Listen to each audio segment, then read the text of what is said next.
Today I'm going to be showing how to save or convert a Word document to a PDF file format in Windows 10. So this is a very straightforward tutorial. I already showcased this in a previous video where I was going through ways to save files as a PDF format, but I did want to make a dedicated video for Microsoft Word in particular, because I know that is a request that a lot of people do have, and sometimes I have to think about it for a moment, and it's very nice and very beneficial to know how to do this. So we're going to start by actually opening up a Word document, and then left click on blank document, or you can actually open up any existing document you have. So if you want to follow along with this tutorial with an actual Word document you have on the other side of the screen, that's perfectly understandable.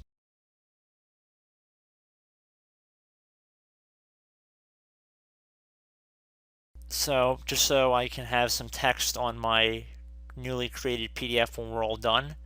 So we're going to left click on the File tab at the top left, and then left click on Print. Underneath Printer, you probably have multiple printers under here. You want to select Microsoft Print to PDF. Again, that's critical. If you currently have your other printer, or if you have a Dell, Canon, HP, whatever, just make sure that you set it to Microsoft Print to PDF, and then left click on Print, and then you'll be asked for an output folder. I'm just going to save it to the desktop for simplicity's sake, and then I'm going to hit enter. So if I just save the changes to the Word document, and this will actually be saved as a Word document because I haven't saved this document yet, of course.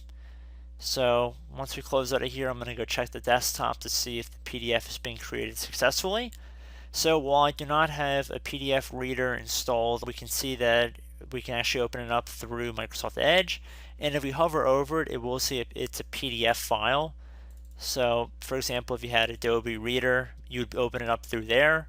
I'm going to open it up through Microsoft Edge because that's obviously included in Windows 10. So for all intents and purposes, this is a PDF file and would be classified as such. So I hope this brief tutorial helped you guys out, and I will catch you in the next video. Goodbye.